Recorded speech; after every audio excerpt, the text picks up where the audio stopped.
네, 각 요일마다 주제별로 뉴스를 살펴봅니다. 알짜 뉴스 시간이에요. 오늘은 국제 뉴스 알아보는 날이죠. 자, 오늘도 동의대학교 행정정책학과 김태환 교수 자리에 함께하고 계십니다. 교수님 안녕하세요. 예, 안녕하세요. 아우, 기온이 뚝 떨어져서 예, 추워요. 춥습니다.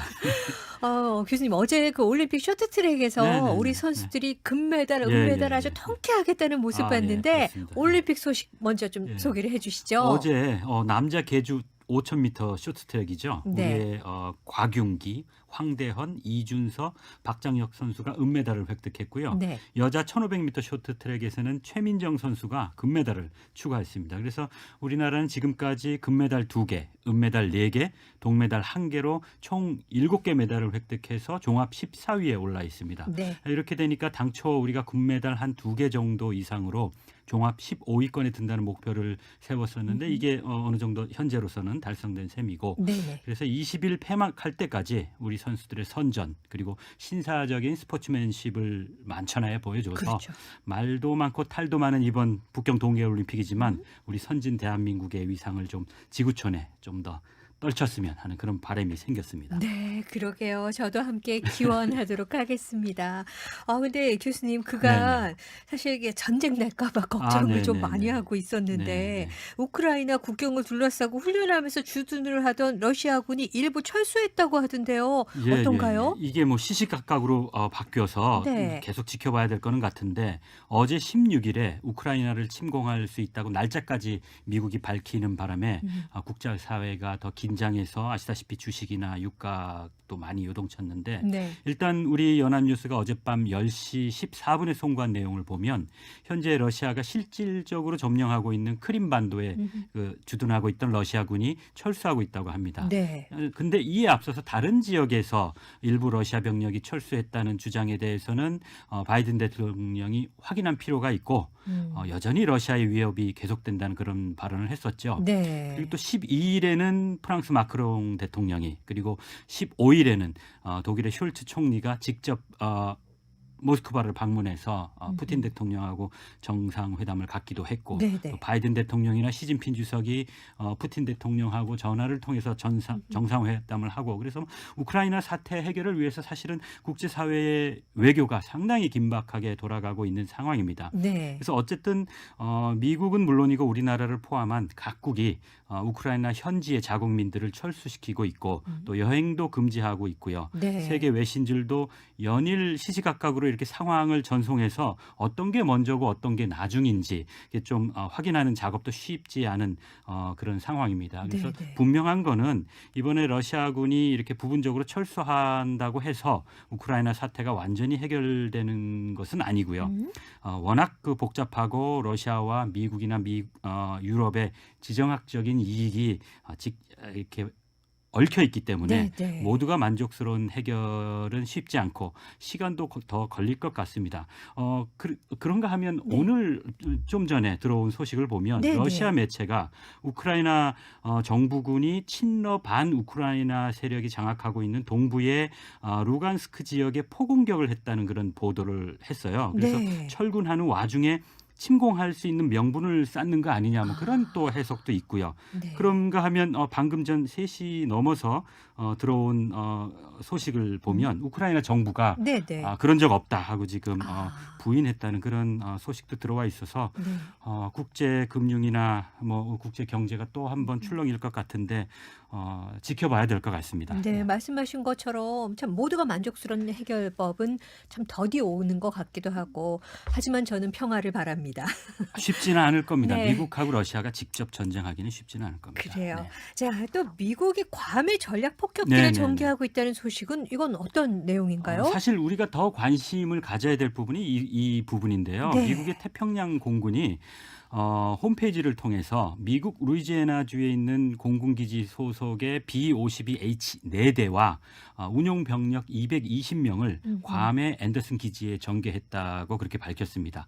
청취자 여러분께서도 기억하시다시피 B-52 전략 폭격기는 네. 이전에 트럼프 대통령 시절에 북한이 핵실험이나 탄도미사일을 발사할 때마다 괌에 전개되고 또 상황에 따라서는 한반도에 근접 비행을 한 적도 있어서 한창 가장 한반도 전쟁 가능성이 고조됐을 때 네, 자주 네. 등장했던 바로 그 폭격기입니다. 그래서 네.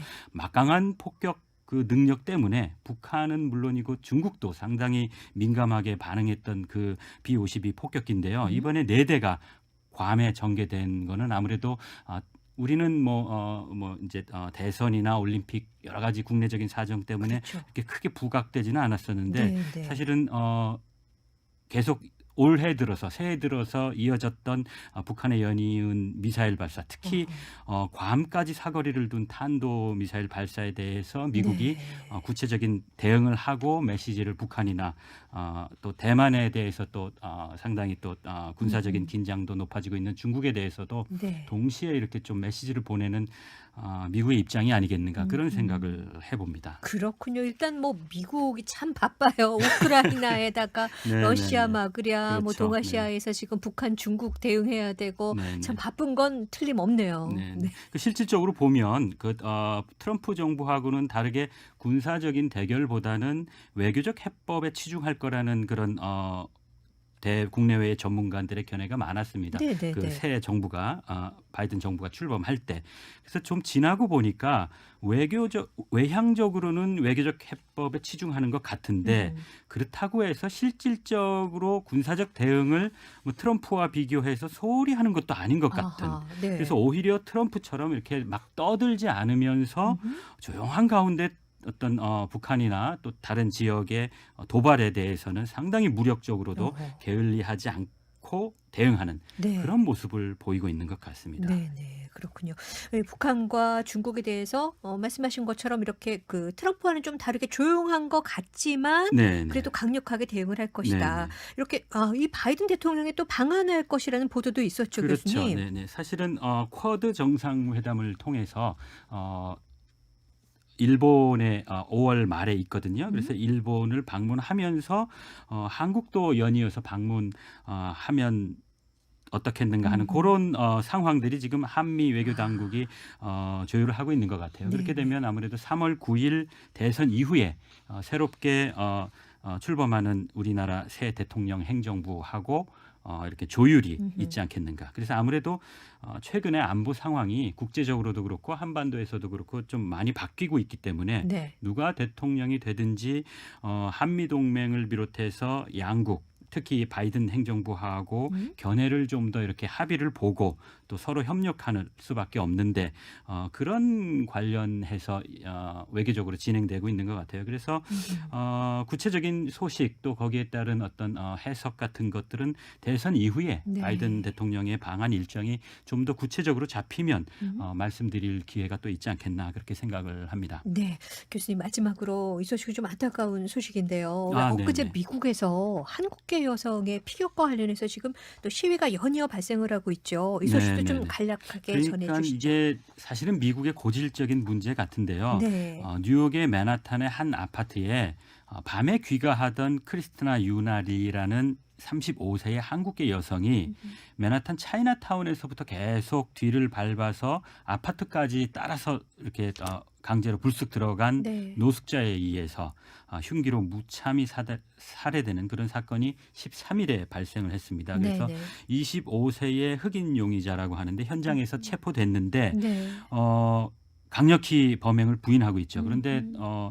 그 현장에 아파트 감시 카메라에 찍힌 거를 보면 이렇게 쫓아 들어가는 장면이 다 네. 찍혔거든요. 네. 그래서 지금 논의가 되고 있는 논란이 되고 있는데 뉴욕을 비롯해서 이것이 뉴욕 경찰은 뭐 이게 뭐 아시아에게 대한 인종 혐오 범죄가 아니라고 밝히고 있지만 또 뉴욕의 소수 인종들 특히 아시아계 범인이 용의자가 흑인임에도 불구하고 네, 네. 흑인 인권 단체들까지 참여하는 네. 추모와 시위가 지금 이어지고 있다는 그런 소식입니다. 그래서 그렇군요. 이런 부분들은 다민족이 워낙 섞여 있는 미국이다 보니까 쉽지는 않지만 특히 이게 인종 혐오 범죄는 사실은 코로나 기원이 중국이다 뭐 하는 그런 주장과 연결돼서 미국 내에서는 특히 아시아계에 대한 이런 혐오 범죄들이 늘어나고 있다고 해서 참 우리가 지켜봐야 될 그런 부분이 또 아닌가 그런 생각을 합니다. 네. 교수님, 개인적인 생각도 좀 그렇지만 네네. 교수님 보시기에도 국제사회 다른 나라에 비해서 우리나라의 치안이라든가 뭐 이렇게 네네네. 그런 거는 어떤 것 같으신가요? 그런 면에서 보면은 사실 국제 외국인들이 우리 네. 한국을 긍정적으로 평가하는 많은 부분들이 있지만 음음. 그중에 하나가 바로 이 한국은 밤낮으로 자유롭게 거리를 활보할 수 있는 음음. 가장 안전한 지역 공동체 네. 중에 하나라는 그런 뭐 흐뭇한 그런 마음 그런 소식들이 있는데 네. 그래도 밤 늦게 이렇게 인적이 드문 곳에 다니는 것은 음. 좀 우리가 좀 자중하는 것이 좋지 않을까 그런 생각을 해봅니다. 그래서 정말 안전한 나라다라는 생각에 저도 네네. 어깨가 으쓱해지네요. 자, 지금까지 동의대학교 행정정책학과 김태환 교수와 함께 이야기 나눠봤습니다. 교수님 감사합니다. 예, 고맙습니다. 네. 자, 현재 시각 4시 29분